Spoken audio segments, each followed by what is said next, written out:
Sıra. 1996 жыл 27 май күнгө дүйшөмбү Кыргыз Улуттук мамлекеттик телерадио компаниясы жаштар үчүн көрсөтүүлөр башкы редакциясы, пультта режиссер Шаршыбек Шешенов, микрофонда Мыктыбек Арстанбек, ал эми сиздердин көгүнтүр экранда автор сыры программасы.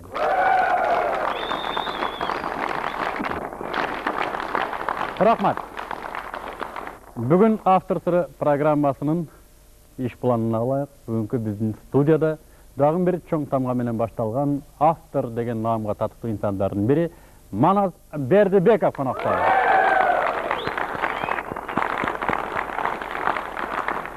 Рахмат. Мен азыр режиссерден өтүнөйүн. Эгер мүмкүн болсо, биздин алгачкы сюжеттен көрсөтүүнү баштайлы. Манас Бердибеков 1956 жылы Базар Коргон районунда 15 майда төрөлүптүр. Төрөлгөндө 4 килограмм 300 грамм болуптур да. Бою болсо 53 сантиметр болду. Эми төрөлгөндө нормальный адам болуп төрөлгөн экен. Манасты мактагандай эле болбой эле койгон, бирок бул төрөлгөндө эле тырышчаак бала экен да. Жанталашып эле иштей берчү экен. Магазинда да бирөөнүн сумкасын көтөрүп үйүнө чейин жеткирип эле ушунчалык тырышчаак бала экен. Ошон үчүн ата-энеси муну дайыма бирөөгө жалдап берчү экен да. Бирөөлөрдүн ишин кылчу экен. Кирпич куюп, ар кандай эми. Бирөөнүн малын сугарып келип. Негизи аябай тырышчаак бала экен да. Мына силерге азыр заманда жыр калды мына. Сабакка барсаңар, барасыңар, барбасаңар ойноп жүрөсүңөр. Мал багып көрдүңүзбү? Ооба. Эмне багып жүрөң? Кой. Сенчи? Мен деле кой. Каяктан айылданбы? Ооба. Азыр бакпайсың, Силерчи? Уй. Уй баккансыңар, Азыр окуп жүрөсүңөр да. А мына Манас байкеңер бечара убагында окууну да билген эмес. Мына Жалил деген манапка, манапты билесиңерби, байга. Жалдан иштеп кеткен. Ошонун койлорун баккан, уйларын баккан. Силерчилап сабак окубай ошол манаптын коюн багып өмүрүн өткөргөн бул жигит ушундай болуп. Убагында силерчилап ойноп жүрө алган эмес. Вот ошондой. Жана айтып кетпедимби? Манас Жалил деген манапка жалдан иштеп жүргөн деп. Ошол Жалил Манастын өзүнүн атасы болчу. Рахмат. Мен ошондой эле ушул сюжетти даярдоого жардам берген Борончуга көрсөтүүнүн аягында рахмат айтармын. Анткени бул көрсөтүүнүн жүрүшүндө Борончу менен дагы жолугушканы бизде мүмкүнчүлүк бар. Ал эми тагыраак айтканда ушул сюжеттен биз Манас Бердибековдун өмүр баяны жөнүндө тамаша иретинде берген аракет кылдык. А негизи автор сыры программасында өзүңүздөр байкагандай автордун же болбосо каармандын өмүр баянын колдон келишинче так берген аракет жасайбыз. Ал эми өзүнүн өмүр баянын бизге Манас Бердибековдон өтө эч ким бизге түшүндүрүп бере албайт. Демек, Манас Бердибеков өзүнүн өмүр баяны жөнүндө. Мен Жалал Абад областынын Базар Коргон районундагы Баймундуз деген колхоздо кедей дыйкандын Борончу айтмакчы үйүндө төрөлгөнмүн. Кийин интернационал мектебинде 8 классты бүтүп, 9 классты Муса Байетов. Кечирип коюңуз, туулган жылыңыз күнүңүз эсиңизде? Туулган жылым атамдын айтышы боюнча 56 жыл 15 май экен. 1900. 1900. Конечно, 19 менен биз төрөлбөйсүң да. Анан ошентип андан кийин барып 9 классты Муса Баевден окугандан 10 классты Арсланбапта Кызыл Октябрь деген мектептен бүттүм. Себеби баягы жакшы коридордо окуганым үчүнбү, айтор суранып жүрүп окушчу ошентип эптеп бүтүрдү да. 10 классты 73-жылы бүттүм. 96-жылга чейин жашап атам. Болду. Кол чабуулар. Мен өмүр баяны жөнүндө өзүм алгачкы бир суроону берип өтөйүн да. Өмүр баяныңыздын бир кызыктуу жери бар. Мен эгер туура эмес айтсам, эгерде бул сыр болсо жооп бербей койсоңуз деле болот. Манас Бердибеков жакында чоң ата болду дейт, чынбы ушул? Кудайга шүгүр. Кол чабуулар. Мен айтайын дегеним, бул автор сыры программасындагы алгачкы ирет чоң аталар менен болгон жолугушуу. Рахмат Манас эге. Азыр мен өтүнөйүн бүгүнкү биздин мырзалардан да, айымдардан да, анан ошол эгер уруксат берсеңиздер, кулистин артында турмуш жөнүндө маалымат берип өтөлү. Мисалы концерттерде анча-мынча чыга каласың, мына ошол чыгып калганда кулистин артында турмуш, сахнада турмуштан албетте өзгөчө. Бүгүн мен мына ошол кулистин артында турмушту көрсөтүү үчүн элестеткиле концерт учуру деп, мына ушул концерт учурундагы алып баруучу Борончу Кудайбергенов деп элестеткиле. Анда Борончу Кудайбергенов бизге кулис артындагы турмушту сүрөттөп берди. Кыргыздын дагы бир концерттик маданияттын өзгөчөлүктөрүнүн бири концертке барып жүргөндөр байкасаңыздар керек, концертте ырдап аткан адам болобу же кудулдук номер аткарып аткан адам болобу, ага карабай эле биз кат жазып сахнаны көздөй ыргытканды жакшы көрөбүз. Азыр мен мына ушул жардам берген чакырган Борончо Кудайбергеновду кол чабуулар менен тосуп алалы. Бул каттарды терип кетсе. Борончо.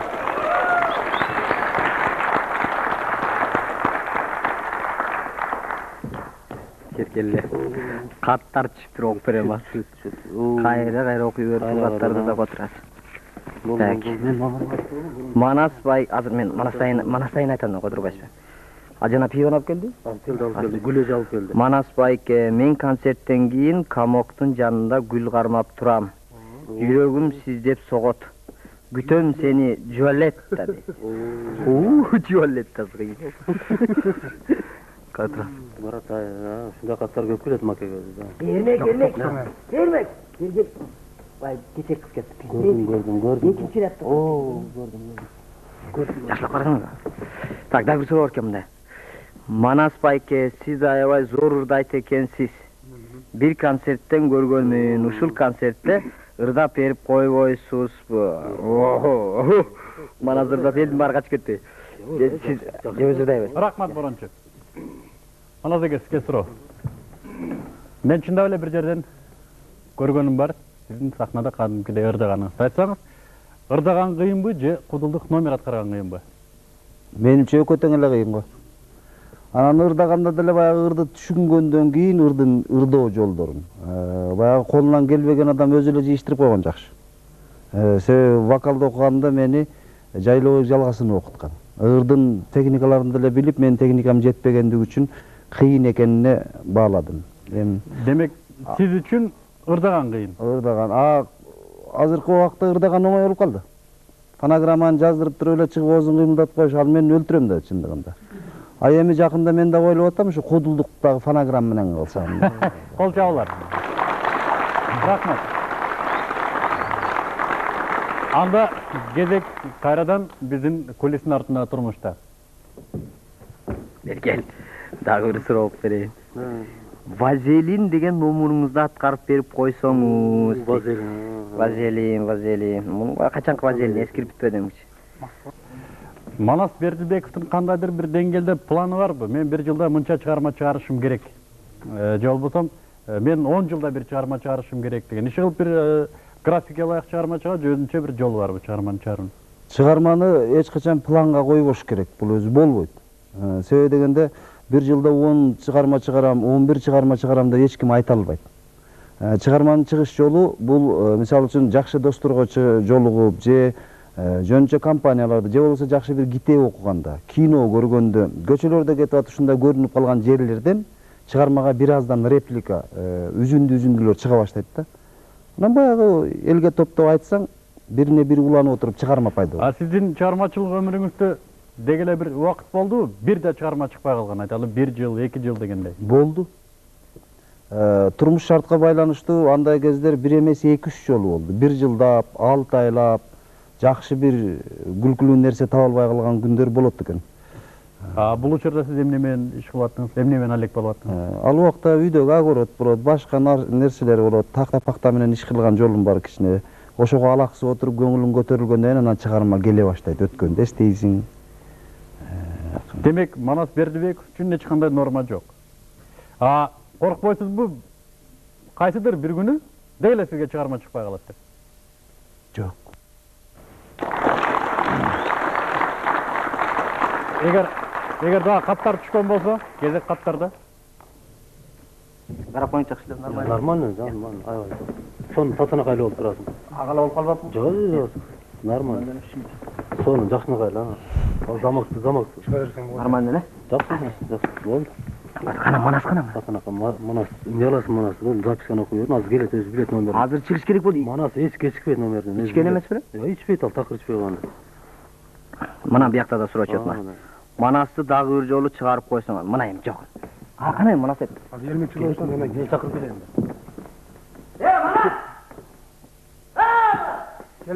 Манасты издеп турсуң, биз Манаска суроо берели. Ушул жерден сиз көргөн чакан сценка. Буга чейин көргөн эмессиз муну. Айтыңызчы, ушул 3 аткаруучу эмнени калп айтып койду? Биринчиден мен эч качан концерт убактысында ошол номер келерден мурда кечиккен эмесмин. Даяр болуп турасың, себеби бул менин милдетим деп аткарам. Ал эми өзүм ошол концертте көп алып баруучу болуп жүргөндүгү үчүн мен кечигип баягы кечиккен балдардын аркасынан чуркаган күндөрүм көп эле болду кыйкырып. Азыркы борончудай. Сиз мисалы үчүн өзүңүз издетпегениңиз негизгиси эмне себептен деп ойлойсуз? Кээ бирлер отура берет, кээ бирлер жөлө жүрө берет. Эмнеге сиз ошентип жүрбөйсүз? Себеби дегенде эртеден кечке баягы элдин кичине дугун көтөрөм, колдон келишинче чыгармаларымы айтып алайын деген ой менен барган адам ошол келер номерин сөзсүз күтүш керек да. Болгону 2 саат иштесек, ошонун ортосунда дагы анан кечигип калсаң болбой калбайбы такыр. Рахмат. Дагы бир суроо. Рахмат. Азыркы ушу биз көргөн чакан сценкадан улам чыгып аткан суроо. Манас ичип алган эмес беле дейт. Манастын ичип алмай адаты барбы? Манастын ичип алмай адаты деле жок, эми кээде туруп анча мынча жерлерде ичесиң. Ал эми концертке ичип чыкканда кээ биркилер өзүнө илхам үчүн ичет. А мен билем, эгерде сахнага ичип чыга турган болсом, тилим чоңоюп кетеби, тилим сынып калат да кыскасы. Рахмат. Эфирде автор сыры программасы. Бүгүн автор сыры программасынын коногу Манас Бердибеков. Ал эми биз бир канча секундадан кийин кайра студияга кайрылабыз. Кайрылганда да экинчи этапка өтүүгө кезек жетет. Анда биз менен чогуу болгула.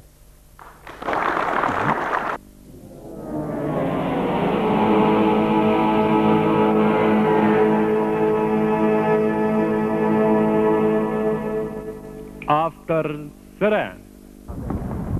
Чоңгуз. Ай чоңгуз. Тетики жерде турган жигитти тааныйсызбы? Мына бурчта тур. Бул жердеки. Жанагы Манас Бердибеков деген куудул жигит бар эмес, уктуңуз беле?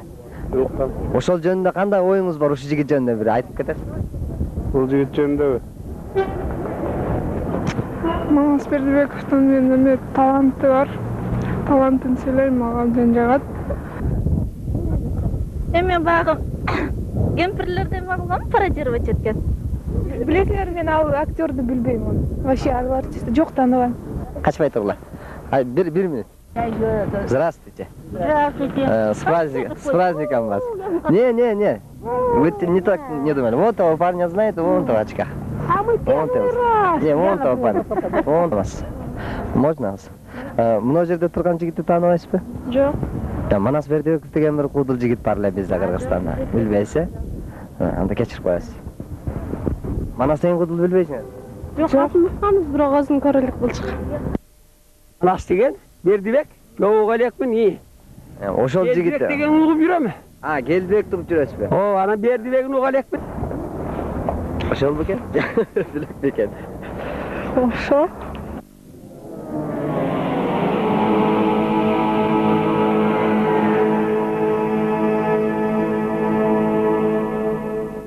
Автор сыры. Автор сыры программасынын экинчи этабы биздин эрежеге ылайык зал менен болгон суроолор. Эгер залдагы биздин мырзалар жана айымдарда суроолор болсо, сиз жооп беришиңиз керек. Мен өтүнөрүм, залдан берилген суроолор так кыска болсо, анан берилген жооп дагы так кыска, колдон келишинче чындык. Даярбызбы? Даярбыз. Анда биринчи суроо. Манас байке, сиз балким куудул эместирсиз, балким актердурсуз. Өзүңүз ойлондуңузбу? Эми чындыгын айтканда мен биринчи эле баштаганымда ушул искусство тармагына кирип, эстрадалык ансамбльдер менен көп иштедим, көбүнчө алып баруучу болуп. Ошонун ортосунда келе атканда актерсуңбу же куудулсуңбу өзүң байкабайсың. Себеби дегенде ошол ансамбльди пауза койбос үчүн стараться этип турганданбы байкабай жүргөн экенмин. Бир жолу Алматыда концерт берип атканда ошол жерде драматург, баягы режиссерлор келип айтышты эле: "Сен көрсө эстрада жанрындагы артист эмес, көрсө сен актер экенсиң. Бизге келип иште" деген бир предложение уктум, анан бир эки режиссердон. Анан ошонун ортосунда же куудулму, же актермун билбейм аны. Азыр кимсиз? Азыр Манас Бердибековмун. Кол чабуулар, аябай жакшы берилген суроо болду. Эми айтып көрөлү. Рахмат. Эми суроо, актер бул кесип деп коелу. Куудулдукчу? Куудулдук кесип эмес бул. Анда Манас Бердибеков ким болот? Манас Бердибеков мындайча айтканда көзүнө көрүнгөн нерселерди, элдин ичинде болгон окуяны элге айтып берүүчү адам деп эсептелет. Рахмат. Москва. Вазелин. Келерки суроо. Манас байке ушу кудул деген наамды жана кудул деген категорияны өзүңүз кандай сезесиз? Кудул деген категориянын ичинде азил бар, тамаша, кери какшык, баягы кери какшык жана ошону менен эле баягы мыскыл, тамсилдер, ошонун баардыгы топтолмосу келип кудулдук сөзгө айланат. Эми кудул дегендин ичинде ушулардын баардыгы бар да. Кечирип коесуз, илгерки кудулдарды көз ачык экен дейт. Сиздин жакында гана чыккан жана көз ачык деген номериңиз менен байланышы барбы ушунун? Аны менен байланышы жок. Илгерки кудулдардын көз ачык деген себеби, мисалы үчүн, кудулдардын ичинен өмүр баянын окуп чыксак, көлдөн Көкөтөй деген кудул өткөн. Ошону менен бирге эле мына Куйручук, Бекназар, Жоошбай, Шаршен дегендер болгон. Эми ошолордун ичинен карасак, булар дагы ар түрдүү. Шаршен башкача стилдеги экен, ал Куйручуктар, ошо Көкөтөйлөр жылдын алдын ала эле эмнеге жылы эмне болоорун айтып келген кудулдар экен да. Себеби бул айтканы бирөөгө тайманбай так айтуусу. Бул сөздүн кудул дегендин акыры жагы Оля киши дегендей эле экен. Баамчыл деген. Баамчыл деген киши экен. Эми биз андай ээге татыктуу болсок сыймыктанат элек. Ушундан улам бир суроо. Алар балким өзүнүн заманынын олуялары болгондур. Ооба. Чынбы? Кудул олуя болгон соң, балким сиз да биздин замандын олуясы болуп жүрбөңүз. Ойлоп көрдүңүз беле? Биз олуясы деп эсептебейм. Бирок ошол убакта анча-мынча компания болобу, башка жерде көчөлөрдө болобу, анча-мынча олдоксон иштер болуп кетсе, ошону тез баамдайбыз да.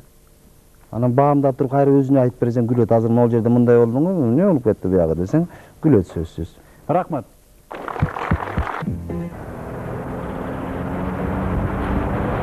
Эрте менен баары жок ушак болуп кетиптирмин. Жеңемдерим айтып, өлүңдү көрөм, бир жерге жатса эле жастыкка шилекей уюлуп калат экен.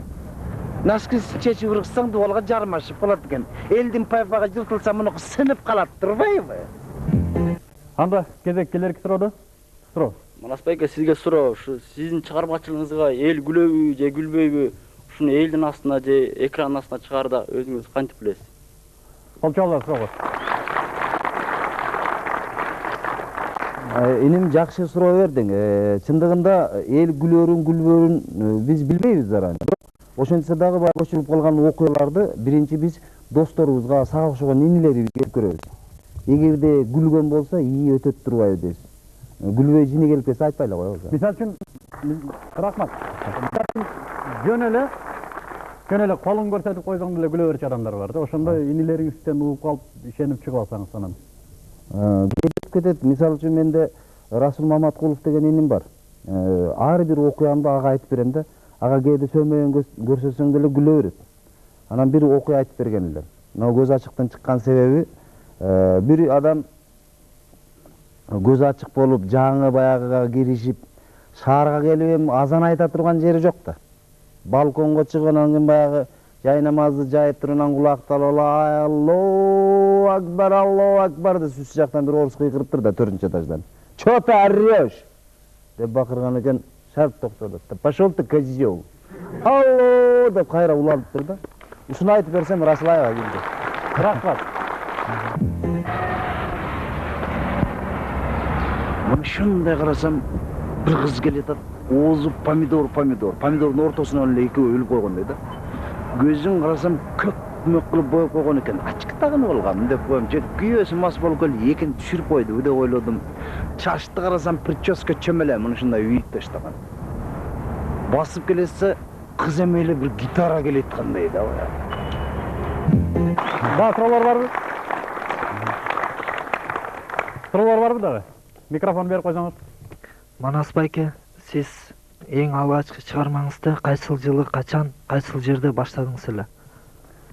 Жакшы суроо экен. Мен чыгарманы биринчи эстрада солисти болуп жүргөндөн кийин 79-жылы, 1979-жылы Шамшыбек Өтөбаев жетектеген Назик эстрадалык ансамбль бар эле Ош Пединститутунда. Ошого алып баруучу жок болуп калып, алып баруучу болуш керек экен дегенде ошондо биринчи чыгармам мен үйлөнгөндө деген чыгарма эле. Баягы носкиси дуалга жармашып калган, лампочкасы чыгып кеткен, ушуга окшогон ошол возрастка ылайыктуу чыгарма эле. Ошол 79-жылы август айларында биринчи чыгарма чыгарган. Азыр ошол чыгарманы мисалы үчүн азыркы концерттик репертуарда койсоңуз эл күлөбү ошого? Эл күлбөйт, жиркенип. Эмнеге? Элдин маданияты өстүбү же чыгарма эскирдиби? Элдин маданияты дагы өстү. Себеби дегенде биз ошол жылдары жаңы эле асманга баягы Гагариндер учуп, анан кийин баягы Шаталовдор ушундай болуп туруп асманга учуп ататмыш деген биз спутниктерди гана укчубуз да. Азыркы заманда асманда тарелкалар түшүп атпайбы? Демек азыркы элдин күлүү маданияты өзгөрдү. Күлүү маданияты да өзгөрдү. Рахмат, суроо.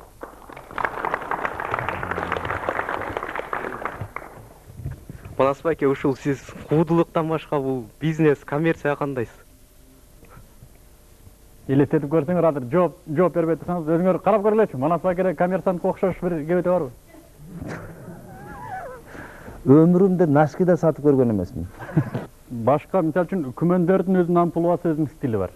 Аскар Сурановдуку дегеле аныкы оригиналдуу. Жаныбектин кылган имиджи аныкы башка.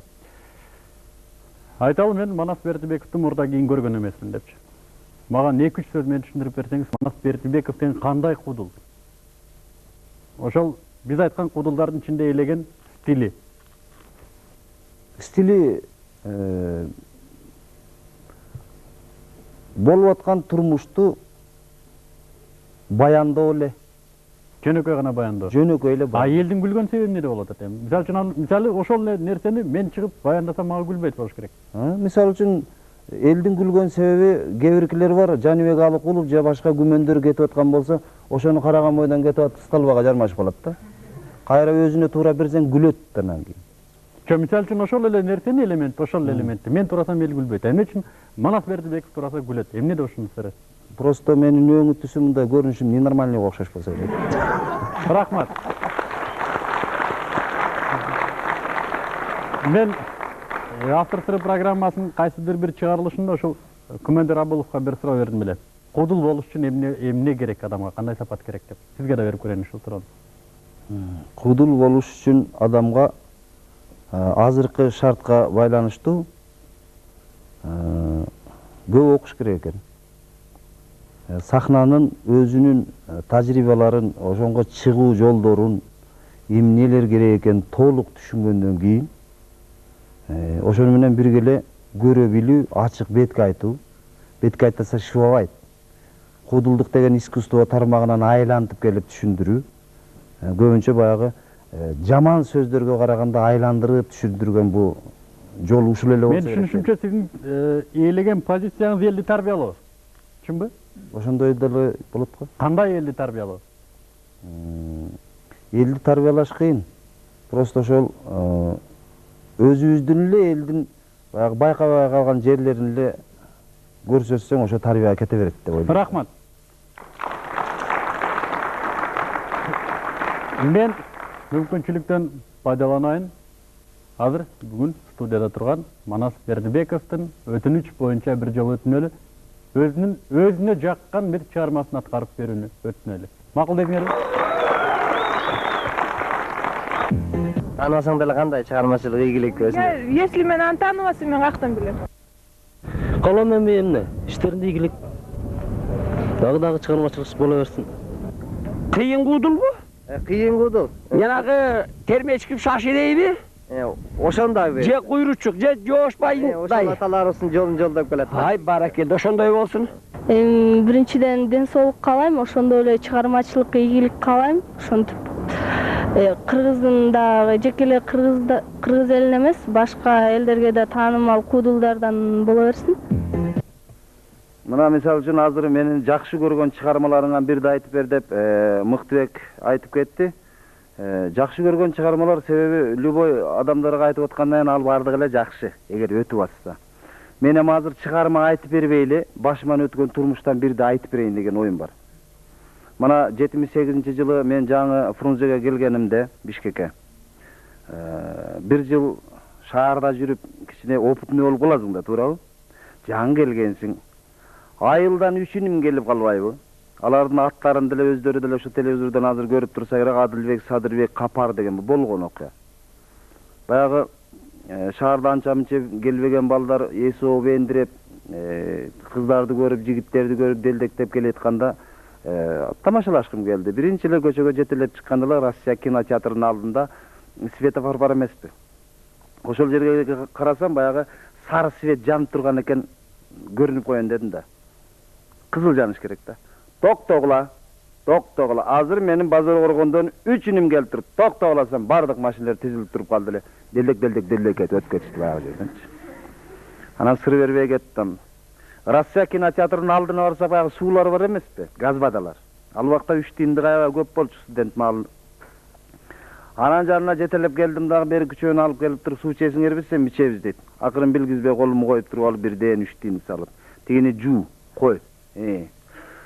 Базар коргондон инилерим келип калыптыр. Суудан бер деп туруп салсам, шаррак куюп койду эле. Бирди ичип койду. Анан экинчиси ичти, үчүнчүсү ичти. Келгенден кийин кандай жакшы бекен, угаты көнүп калышты уже. Деп коюп турсам, ичинде бирөө тойбой калганын билдим да. Өзүнчө сурай албай көпкө турду дагы. Манас экен, мен дагы ичким келип атат деди. Акырын тиги газ воданын жанына баргын дагы. Манас экен, суу берсин деп атат десең, берет дедим. Анан барганда баягы сууну жууп туруп, анан койгунуң обязательно десем, болуптур деп барды. Неудобно болуп туруп. Басып туруп анан койду дагы. Эки жакты карап туруп. Манас экен, суу берсин деп атат деди. Бербей койду. Анан бербей койду эле, секин бардым дагы. Эмне сурагандан кийин бербейсиң? Мен айт дегенден беришиң керек деп туруп салсам, баягы берип койду да.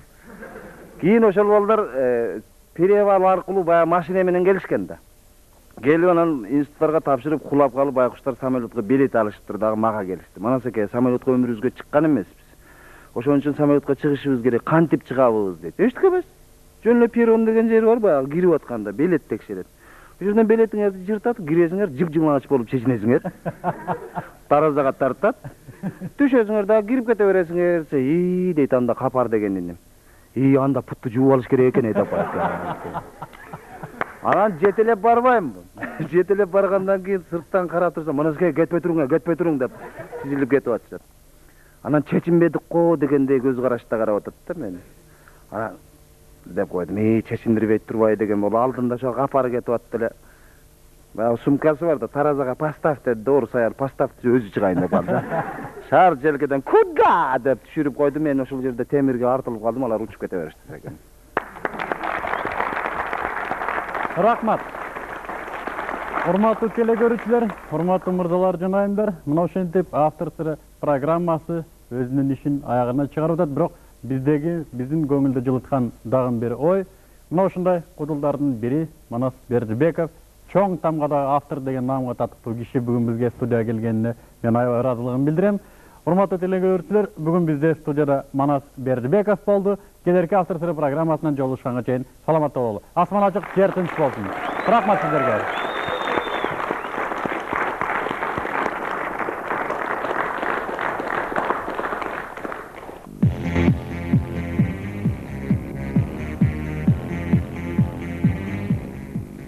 Автор сыры. Катышууну каалагандар үчүн биздин телефон 25 79 22. Автор сыры.